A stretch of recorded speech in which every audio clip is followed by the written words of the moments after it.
andate al cinema, perché al cinema si vivono le cose di maniera molto più forte che davanti alla televisione.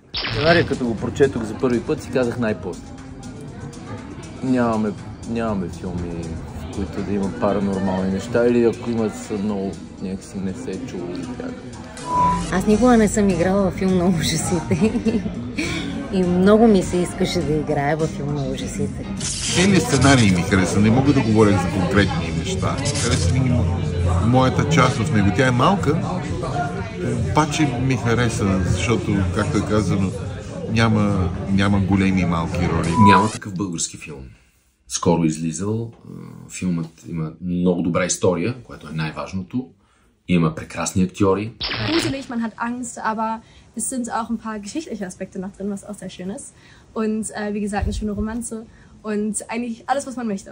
Angst, Liebe, ich singe sogar im Film und sehr viele Aspekte. Deswegen würde ich sagen, sehr vielreich, sehr zahlreich mit allen möglichen Genres und es ist sehr schön.